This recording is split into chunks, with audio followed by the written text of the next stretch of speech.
Congratulations, you had some very big gains in crypto. Let's go ahead and figure out what you're going to owe in taxes here.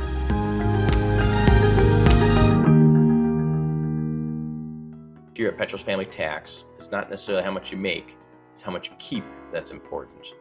And so what I'm going to do is I'm going to talk about a couple different concepts, and then I'm going to show just kind of a made-up example of different little tax tricks that you can incorporate if you're trying to reduce that tax burden and keep more of what you own. So with that, let's go ahead and dive in. So a couple concepts to remember. Number one is what's called capital gains, and the other one is interest. In the capital gains bucket, there's two different types. One is what's called long-term gains, and the other is called short-term gains. In long-term gains, that's where if you bought something over 365 days ago, so 366 days ago, and you purchased something for $10 and you sold it for $20, you have a $10 long-term capital gains. And that is taxed generally around the 15% tax bracket, sometimes can get up to 23 and change. But that's generally a lower tax rate than our earned income tax rate. And then the second part of a capital gain is what's called short-term. And that's where you buy and sell something at a gain and you held it for less than 1 year. The unfortunate part about that is whatever gain that is, that $10 gain, that's going to be taxed at your normal income tax bracket, which is generally a higher rate. The third concept of taxes related to crypto is what's called staking. So whenever you stake something, you're earning interest, and that interest is also taxed at the income tax rate. So as we're going through a couple of different examples, I just want to make sure you know where those gains and where that income, where it's bucketed, and that'll help you determine how it's going to be taxed. So let's go ahead and take a look at an example. So we're going to go through an actual example and just show you some of the impacts of different types of income related to crypto investing.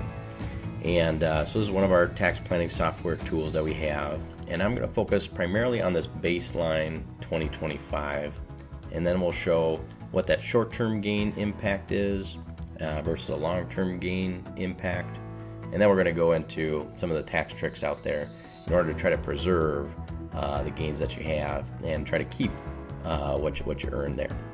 And so just as a baseline, King and Queen made about $50,000 per year each. In a regular year, let's say they have about $5,000 of interest, $1,000 of qualified dividends, and some short-term gains and losses. Nothing out of the ordinary, but just more of a baseline. And in that situation, this is just on the federal side, so it's not factor in some of your state income taxes because each state's going to be different. But we have a baseline taxes around $8,500, $8,600. So let's take a look at the impact between the 2025 baseline and if we had a long-term gain, but we also had some increased income from that staking. So let's say that staking produced $15,000 of additional interest or income. And then we have about a $97,500 boost in the long-term side. So that's going to increase potential income $112,000 of change. That impact results in about a $16,000 increase between kind of the baseline year. So let's say that's similar to like a year last year, and then compared to this year with those big gains. Now, check out one of our other videos about how our tax system works in order to figure out if you should be doing estimated taxes or withholdings from your wages to try to mitigate any potential penalties and interest from underpaying taxes. So go check out that other video. Now let's take a look at if we had the same amount of staking income, but instead of a long-term gain, we have short-term gain. And so that increase here, that's going to be taxed as income. So that results, instead of switch from about $8,600 to $24,600, that ramps it all the way up to $32,000 and change. So about an $8,000 difference between a short-term and long-term gain. Now let's take a look. If we're still in mid-year and you still got some time before year end, what are some of the options that you can incorporate to try to keep more of your wealth that you gain from taking that risk? So what I have here is, again, the baseline, the long-term gains. And so in scenario 4, I have, okay, what if we had that long-term gain scenario? Both the King and Queen are still working. What if we tried to max out. We take some of the proceeds from the crypto and we start to live off that, while in our paychecks we're start funneling money into a pre-tax 401k. Because when you sock money away into that pre-tax 401k, that's an income tax deduction and reduces the size of your taxable income.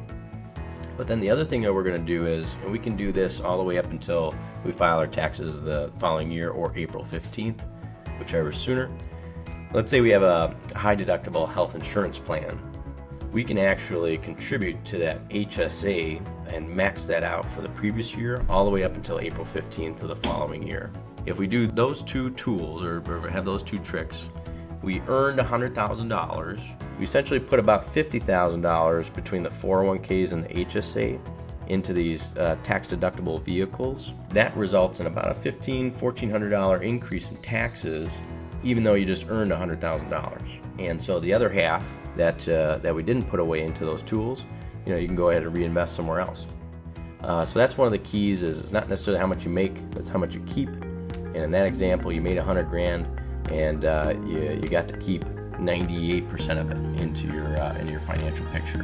Hope you enjoyed that, and if you did, please go ahead and like, subscribe, and hit that notification button.